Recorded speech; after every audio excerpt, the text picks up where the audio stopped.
Hey guys, it's me again. Just want to go over a quick video. Something most people should already know, because if you take driving school, it should be one of those things that they teach you. But I just want to go over it real quick. And what that is I want to go over what to do if you ever get pulled over.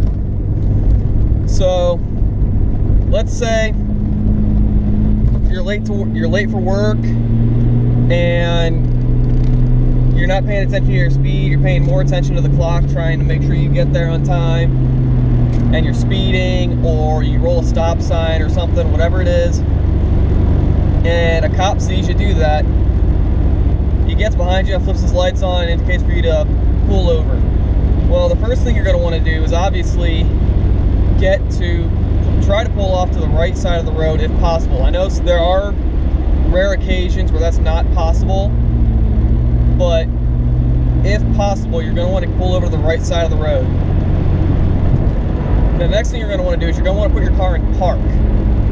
Now, I've seen some people who just put their foot on the brake and leave it at that. Well, officers get really iffy on that, because it gives them the feeling that you're going to try to run, because all you have to do is take your foot off the brake and you're going. And most times the cop's going to tell you, if he sees you do that, he's going to tell you to put it in park anyway. So the next thing you're going to want to do is, if you keep your insurance card somewhere within close reach, like your visor or your wallet, you can grab it then. But if you leave it in your glove box, you may want to wait till the officer gets to your car. The reason for that is, if a cop sees you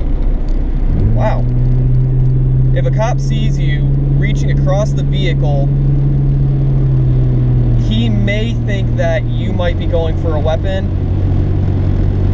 I mean, a lot of cops know that people leave their insurance cards in their glove box, but some officers might get a little worried depending on what's going on and think you might be reaching for a weapon, so they sometimes might not like that too much. So when he gets to your window, you're going to want to roll your window down all the way. Don't leave it cracked or just barely enough room, because that is another one of those things that an officer is going to get a little bit worried about, because if you're not opening it all the way, there may be a reason for that. So he may even ask you to roll your window down all the way, but you're going to want to roll your window down all the way. So when he gets to your car, when he walks up to your window, like I said, if you have your insurance card in your glove box, you're going to want to wait till he gets there. So when he gets to your window, if you have it in the glove box, you're going to want to say, I have my insurance. He's going to ask for your license and your insurance. You're going to want to say, I have my insurance in my glove box. I'm going to reach and grab it right now. No cop should ever get mad at you because you warned him you had it in your glove box. You're going to reach for it now. So you're going to give it to him, and when you give him your license and your insurance, you're going to want to you're going to want to hand it all the way out the window. You're not going to want to leave it partially in the car. You're going to want to stick your hand all the way out the window. Don't make him reach for it. That's another one of those things that an officer doesn't like to do, because he doesn't like to reach into a car. Because there are a lot of cases where a cop reaches into a car for something like somebody's driver's license, and then the person grabs their arm and drives away with the officer barely holding on. And officers get seriously injured doing that. So you're going to want to give it to him, hand it all the way out the window. And then you're just going to want to stay there. You don't want to argue with the cop. You don't want to argue with the officer. You want to be nice and polite, because being nice and polite is going to get you a lot further than arguing. You're more likely to get away with a warning if you are nice and polite to the officer. If you start arguing with them, back talking, anything like that, you are almost guaranteed a ticket. So no matter how the officer is acting towards you, always act nice and respectful, because that is going to go a lot further than screaming at him, yelling at him, cussing him out, anything like that. And then you're going to want to wait till he comes back with your insurance and your license, tells you what's going on, and he's going to either give you a warning or give you a ticket. If he gives you a ticket, don't try to fight it right there. If you want to fight a ticket, it's best to go to court. You're not going to get away with fighting a ticket right there on the street. So he hands you whatever it is, and then you put all your stuff away. He goes back to the car. 9 times out of 10, the cop is going to sit behind you when he goes back to his car. The reason for that is there's 2 reasons. There's one, safety, because he's got the overhead lights going so people get over into the other lane if possible, or they slow down if they can't get over. So he has those overhead lights on, so he's going to sit there so that you can pull out and pull away safely. The other reason is so that he can show that you left the scene safely, because he's going to sit there with his dash cam running so that if something happens, he can show that video and say, yes, this person got away safely.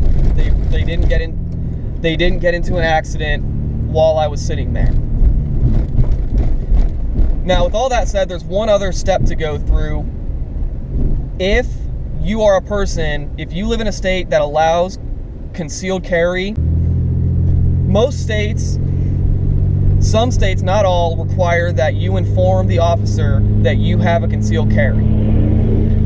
In Ohio, you have to inform an officer that you have a concealed carry, and some officers, you can get in trouble with some officers if you don't tell them that you have a concealed carry license, even if you don't have a concealed carry in your car. They won't care.